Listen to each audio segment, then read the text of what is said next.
Mock പോളിൽ പോലും ബി.ജെ.പിക്ക് കൂടുതൽ വോട്ടു കിട്ടിയ സംഭവത്തിൽ സുപ്രീം കോടതി ഇടപെട്ടിരിക്കുന്നു.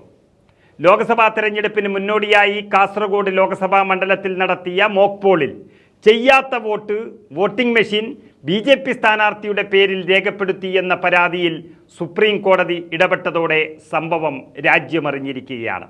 ആശങ്ക വർദ്ധിച്ചിരിക്കുകയാണ്.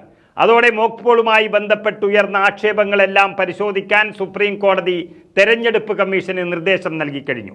മോക്ക് പോളിൽ കുറഞ്ഞത് 4 വോട്ടിംഗ് യന്ത്രങ്ങൾ ബി.ജെ.പിക്ക് അനുകൂലമായി വോട്ടു രേഖപ്പെടുത്തിയെന്നാണ് പരാതി. വിവിപാറ്റുകൾ എണ്ണണമെന്ന വാദത്തിനിടെയാണ് അഭിഭാഷകൻ കാസർകോട്ടെ മോക്ക് പോൾ വിഷയം കോടതിയുടെ ശ്രദ്ധയിൽപ്പെടുത്തിയത്. അതോടെ വിവിപാറ്റുകളിലും ബാലറ്റ് പേപ്പറുകളിലുമാണ് വിശ്വാസം എന്ന പ്രതിപക്ഷത്തിന്റെ വാദം കൂടുതൽ ബലപ്പെടുകയാണ്. ഈ ധർമ്മയുദ്ധത്തിൽ കാസർഗോഡും ഭാഗവാക്കായി എന്നത് ഏറെ ശ്രദ്ധേയമാണ്.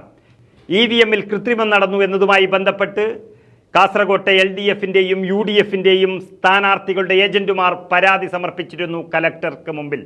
കാസർഗോഡ് ലോക്സഭാ മണ്ഡലത്തിലെ LDF സ്ഥാനാർത്ഥി ബാലകൃഷ്ണൻ, അതുപോലെ സിറ്റിംഗ് MP-യും UDF സ്ഥാനാർത്ഥിയുമായ രാജ്മോഹൻ ഉണ്ണിത്താൻ എന്നിവരുടെ ഏജന്റുമാരാണ് ജില്ലാ കലക്ടർ ഇൻബശേഖറിന്റെ മുൻപിൽ പരാതി നൽകിയത്. അതായത് മോക്ക് പോളിന്റെ ആദ്യ റൗണ്ടിൽ 190 വോട്ടിംഗ് മെഷീനുകളും പരിശോധിച്ചു.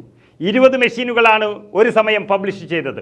ഒരു യന്ത്രത്തിൽ വോട്ട് രേഖപ്പെടുത്താൻ 10 ഓപ്ഷനുകളാണ് ഉണ്ടായിരുന്നത്. ഓരോ ഓപ്ഷനും ഓരോ തവണ അമർത്തി പരീക്ഷിച്ചപ്പോൾ 4 മെഷീനുകളിൽ ബി.ജെ.പിക്ക് 2 വോട്ടിൽ കൂടുതൽ ലഭിച്ചതായി വ്യക്തമാക്കി. ബി.ജെ.പിയുടെ ചിഹ്നത്തിൽ അമർത്താതിരുന്നപ്പോഴും പാർട്ടിയുടെ കണക്കിൽ 1 വോട്ട് രേഖപ്പെടുത്തി. ഇതേ തുടർന്ന് ഈ മെഷീനുകൾ മാറ്റണമെന്ന് ഏജന്റുമാർ ആവശ്യപ്പെട്ടു. പക്ഷേ ഏജന്റുമാർ ആവശ്യപ്പെട്ടത് കാസർകോട്ടെ ആ 2 മെഷീനുകൾ മാത്രമാണ്.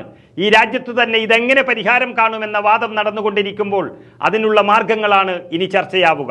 അത് സുപ്രീം കോടതിയിൽ വാദം നടക്കുമ്പോൾ തന്നെ അവിടെ ഉന്നയിക്കപ്പെട്ടതും സുപ്രീം കോടതി അതിൽ ഇടപെട്ടതും EVM-നെ കുറിച്ചുള്ള ആശങ്കയും ചർച്ചയും വർദ്ധിപ്പിച്ചിരിക്കുകയാണ് യഥാർത്ഥത്തിൽ.